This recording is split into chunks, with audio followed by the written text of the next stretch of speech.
સ્વાધ્યાય 2.1 નીચેના દાખલા કરવાના છે આપણે. સરવાળા અને બાદબાકીના છે. વિષમછેદી અપૂર્ણાંકો છે.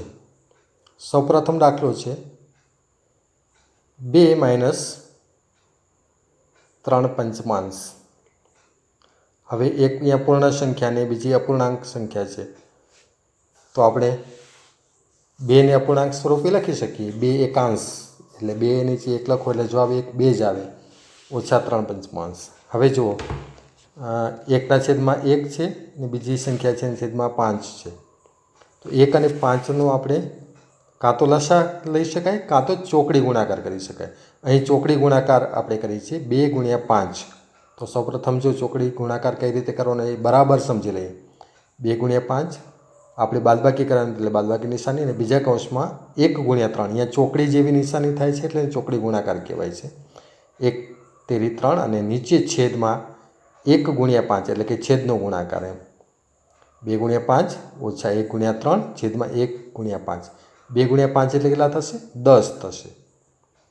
અને -3 × 1 એટલે 3 થશે. છેદમાં કેટલા થશે? 5 × 5. હવે 10માંથી 3 જશે તો કેટલા રહેશે? હા, તમારો જવાબ સાચો છે, 7 રહેશે. અને છેદમાં આપણે 5 લખીશું. 7 પંચમાંશ છે એ અશુદ્ધ અપૂર્ણાંક છે, એટલે આપણે એને મિશ્ર સંખ્યામાં લખીશું. એટલે કે એક પૂર્ણ સંખ્યા અને એક શુદ્ધ પૂર્ણાંક તરીકે. 5 × 5 અને શેષ રહેશે 7માંથી 5 જાય તો 2, એટલે 2 છે એ આપણે અહીંયા અંશમાં લખશું, છેદમાં 5 લખશું. એટલે કે એક પૂર્ણ અને 2 પંચમાંશ છે એ શુદ્ધ પૂર્ણાંક સંખ્યા થશે. હવે બીજો દાખલો કરીએ આપણે. સરવાળાનો દાખલો છે. 4 + 7 અઠમાંશ. તો અહીં પણ 4 પૂર્ણ સંખ્યા છે એને અપૂર્ણાંકના સ્વરૂપમાં આવી રીતે લખી શકાય. 4 એકાંશ + 7 અઠમાંશ. ફરીથી ચોકડી ગુણાકાર આપણે અહીંયા કરીએ. સૌપ્રથમ આપણે 4નો ગુણાકાર 8 સાથે કરશું. એટલે 4 × 8 સરવાળો કરવાનો છે, તો આપણે સરવાળાની નિશાની મૂકીશું. અને અહીં 1 × 7 એ કરીશું. તો 1 × 7 એના ભાગ્યા છેદમાં જે સંખ્યા રહેલી છે એનો ગુણાકાર 1 × 8. તો 1 × 8 આપણે છેદમાં લખી દઈશું. ફરીથી 4 × 8 કૌંસમાં વત્તા બીજા કૌંસમાં 1 × 7 અને છેદમાં 1 × 8. 8 ચોક કેટલા થશે? 32. એટલે આપણે 32 લખીશું. સરવાળો કરવાનો છે એટલે સરવાળાની નિશાની, ને 7 × 7 છેદમાં 8 × 1 એટલે કેટલા થશે? 8 × 8 એટલે છેદમાં 8 લખીશું. હવે 32 + 7 કેટલા થશે? વિચારો. 39 અને છેદમાં 8 આવશે. હવે 39 મોટા છે એટલે કે આ શુદ્ધ અપૂર્ણાંક થયો. પેલા ભાગમાં આપણે શીખ્યા હતા. તો ફરીથી આપણે 8નો ઘડિયો બોલશું. 8 ચોક 32. હવે 39માંથી 32 જશે 7 રહેશે. એટલે 4.7 અઠમાંશ છે એ 4 + 7 અઠમાંશનો જવાબ છે. તો બરાબર સમજી લીધું ને? એ આધારિત આપણે ત્રીજો દાખલો કરીએ. 3 પંચમાંશ + 2 સતમાંશ. અહીં 3 પંચમાંશ અને 2 સતમાંશને આપણે ચોકડી ગુણાકારથી કરીએ. આપણે એનો લસા શોધી સમછેદી બનાવીને પણ સરવાળો કરી શકીએ છીએ. સરળતા ખાતર આપણે જો છેદમાં અવિભાજ્ય સંખ્યા આપેલી હોય તો આપણે ચોકડી ગુણાકાર કરી શકીએ. ના આપેલી હોય તો કરી શકીએ, પણ એના જવાબમાંથી સંસ્વરૂપ આપવું પડે. અહીં 7 × 3 બીજા કૌંસમાં 5 × 2 અને છેદમાં બોલો શું આવશે? 5 × 7 આવશે. તો આપણે છેદમાં 5 × 7 છે એ લખીશું. હવે પ્રથમ કૌંસમાં 3 × 7 હતો ને, એનો 7 તેરી કેટલા થશે? હા, 21. હવે વત્તાકાર અને 5 દુ, હા, તમારો જવાબ સાચો 10. છેદમાં કેટલા આવશે બોલો? 7 × 5 35। હવે 21 વત્તા 10 બરાબર કેટલા થાય? તમારો જવાબ સાચો છે, 31. 31ના છેદમાં કેટલા આવશે? 35 આવશે. અહીં શુદ્ધ અપૂર્ણાંક છે એટલે આપણે એને મિશ્ર સંખ્યામાં ફેરવાની જરૂર પણ નહીં પડે. તો આ એનો છેલ્લો જવાબ છે. 3 5 પાઉસ વત્તા 2 સત્પાઉસનો જવાબ. એના પછીનો ચોથો દાખલો, 9 11 ઓછા 4 15. અહીંયા ફરીથી આપણે 11 અને 15 છે એ અવિભાજ્ય સંખ્યા છે, એટલે કે વિભાજ્ય છે પણ એક અવિભાજ્ય સંખ્યા છે, તો જોડી ગુણાકાર કરી શકીશું. 9 ગુણ્યા 15 એ પેલા કૌંસમાં લખીશું, બીજા કૌંસમાં 11 ગુણ્યા 4, પણ અહીંયા બાદબાકી કરવાની છે એટલે આપણે બાદબાકીની નિશાની મૂકીશું. એટલે બીજો કૌંસમાં 11 ગુણ્યા 4 છેદમાં શું લખીશું? 11 ગુણ્યા 15. હવે 15 ગુણ્યા 9 છે એ ગુણાકાર તો બહુ મોટો, તો તમારે કરવો જોઈએ. કેટલા થશે? હું તો એમ કરું, 15 ગુણ્યા 10 એટલે 150, અને 150માંથી 15 ફરીથી કાઢી નાખવું એટલે 135 થઈ જાય. ઓછા 11 ચોક 44 અને છેદમાં 11 ગુણ્યા 15 એટલે 165. હવે 135માંથી 44 જશે તો કેટલા રહેશે? વિચારો જોઈએ. ઘણી વખત એવું થતું હોય તો 45 બાદ કરી દેવાય, પછી પાછા જવાબમાં 1 ઉમેરી દેવાય. તો અહીંયા આવશે 91 અને છેદમાં કેટલા રહેશે? 165, કારણ કે છેદમાંથી તો આપણે કંઈ કરવાનું હોતું નથી. અહીં ફરીથી શુદ્ધ અપૂર્ણાંક છે એટલે એનો છેલ્લો જવાબ 91, નીચે 165 આવશે. હવે દાખલો કરીએ છીએ આપણે 5મો, 7 દશાંશ વત્તા 2 પંચમાંશ વત્તા 3 તૃતીયાંશ. અહીં 3 રકમ છે તો અહીંયા છેદમાં 10, 5 અને 2 છે, તો 10, 5 અને 2નો લસા આપણે શોધીશું તો 10 થશે. સમછેદી બનાવીએ તો 7 દશાંશના છેદમાં 10 આવે એવી સંખ્યા તો છેદ 10. હવે બીજી સંખ્યા 2 પંચમાંશ છે, એને છેદમાં 10 લાવવા માટે આપણે કેટલા વડે ગુણીશું? 2 પંચમાંશમાં છેદમાં 5 છે અને 5નો ઘડિયો બોલવાનો, લસા આપણે 10 છે એટલે 5 એકા 5, 5 દુ 10. તો અંશ અને છેદમાં બંનેમાં 2 વખત ગુણીશું. 2 દુ 4 અને 5 દુ 10. ત્રીજો આપણો અપૂર્ણાંક છે 3 દૂત્યાંશ. તો 3 દૂત્યાંશના છેદમાં 2 છે અને આપણે લાવવાના છે 10, કારણ કે સમછેદી બનાવવાના છે. તો 2નો ઘડિયો બોલો 10 આવે ત્યાં સુધી. 2 પંચા 10, તો અંશમાં પણ 5 વડે અને આપણે છેદમાં પણ 5 વડે ગુણીશું. તો અંશમાં 3 ગુણ્યા 5 એટલે કેટલા થશે? તમારો જવાબ સાચો. અને છેદમાં 10 એટલે 5 તેરી 15 અને છેદમાં 10. હવે જુઓ, 7 દશાંશ, 4 દશાંશ અને 15 દશાંશ એ સમછેદી થઈ ગયા. 7 દશાંશનો અંશ 7, 4 દશાંશનો અંશ 4 એટલે આપણે અહીંયા 4 લખીશું, અને 15 દશાંશ જે ત્રીજી આપણે અપૂર્ણાંક હતો એના આપણે 15 અંશ લખીશું, અને છેદમાં એક જ વખત આપણે 10 લખશું. વિદ્યાર્થી મિત્રો યાદ રાખજો, એક જ વખત 10, નીચે સરવાળો આપણે કરી શકાય નહીં. 7 વત્તા 4 વત્તા 15, 7 ને 4 11, 11 ને 15 કેટલા થશે? 26. તો અહીં આપણે 26 લખ્યા અને છેદમાં કેટલા રહેશે? 10. આ તો અશુદ્ધ અપૂર્ણાંક થયો. તો ફરીથી આપણે એને કાં તો અતિશંસ રૂપ આપવાનું અથવા તો આપણે મિશ્ર સંખ્યા. તો અતિશંસ રૂપ આપણે અહીંયા આપી શકીએ, 13 દુ 26 અને 5 દુ 10 એટલે અતિશંસ રૂપ 13 છેદમાં 5. ફરીથી અશુદ્ધ અપૂર્ણાંક તો આપણે મિશ્ર સંખ્યામાં આપણે ફેરવીએ છીએ. 5 એકા 5, 5 દુ 10 ને 5 તેરી તો 15 થઈ જાય એટલે 5 દુ 10 અને અંશમાં રહેશે 3. તો અહીં 2 પૂર્ણાંક 3 પંચમાંશ આવ્યો. કેટલા? 2 પૂર્ણાંક 3 પંચમાંશ છે એનો જવાબ છે. હવે એના પછીનો દાખલો આપણે કરીએ, છઠ્ઠો, 2 પૂર્ણાંક 2 તૃતીયાંશ વત્તા 3.1/2. તો આ તો મિશ્ર સંખ્યા છે, તો આપણે એને અશુદ્ધ અપૂર્ણાંકમાં ફેરવીએ. 3 દુ 6, 6 ને 2 કેટલા થશે? 8. ફરીથી પૂર્ણાંક સાથે છેદ ગુણી લેવાનો, 3 દુ 6 અને અંશ ઉમેરી દેવાના. બીજામાં 3 દુ 6 અને અંશ ઉમેરી દેવો એટલે 1 7 થશે, એટલે 7/2. હવે 3 અને 2 છે એને આપણે ચોકડી ગુણાકારથી કરી શકીએ. તો 8 ગુણ્યા 2 પ્રથમ ગુણાકાર કરીશું, વત્તાકાર કરવાનો છે એટલે વત્તાકારની નિશાની, અને 7 ગુણ્યા 3 અથવા તો 3 ગુણ્યા 7 કરીશું. તો આ ચોકડી ગુણાકાર જોઈ શકો છો આપણે. અને છેદમાં શું કરીશું? કોનો ગુણાકાર કરીશું? 3 અને 2નો. તો છેદમાં આપણે લખીશું 3 ગુણ્યા 2. હવે મને કહો, પ્રથમ કૌંસમાં 8 ગુણ્યા 2 એટલે 8 તો કેટલા થશે? 16.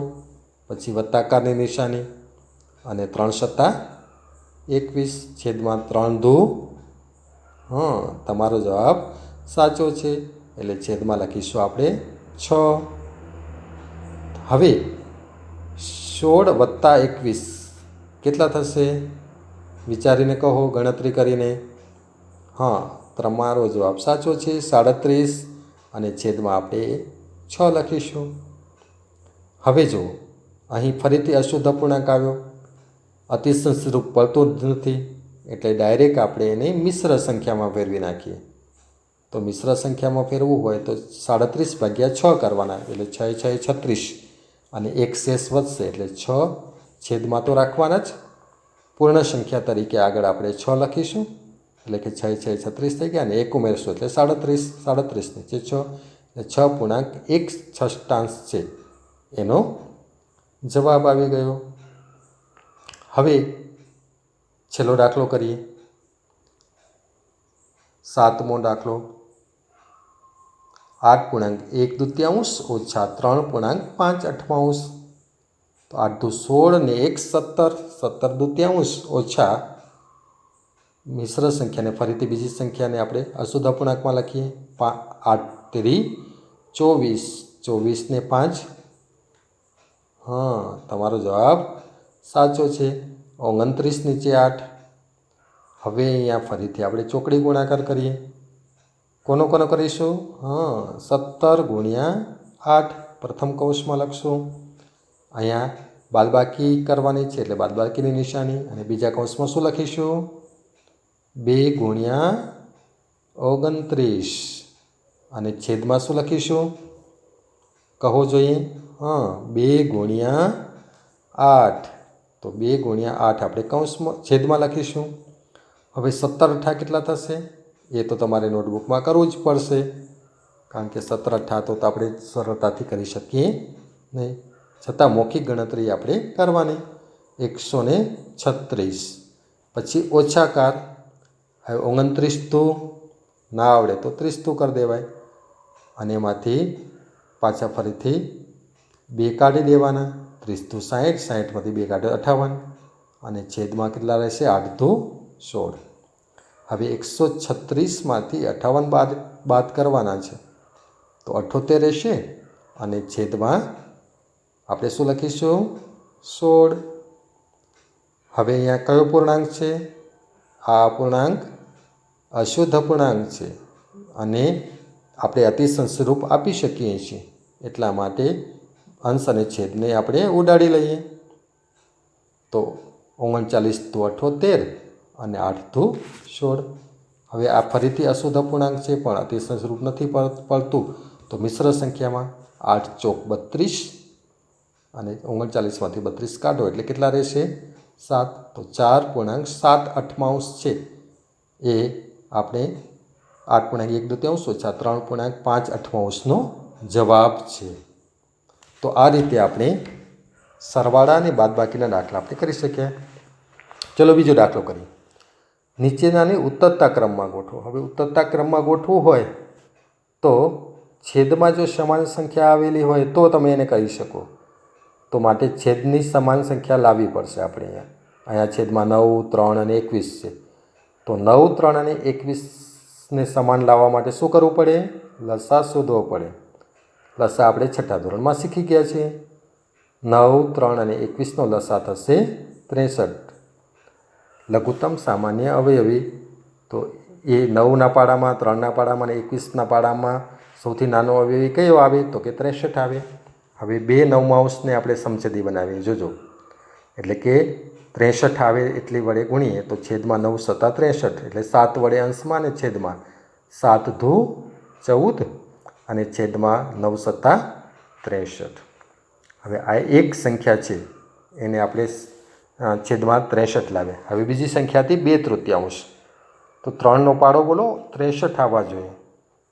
20 3 60, 21 23 63, તો 21 21 વડે ગુણશું. અંશમાં 21 ધૂ 42 અને છેદમાં 21 3 63.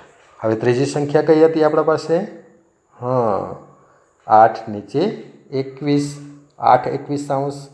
હવે 21નો પાડો બોલો, આપણે લસા આપણે 63 છે ત્યાં સુધી આવવાનું છે.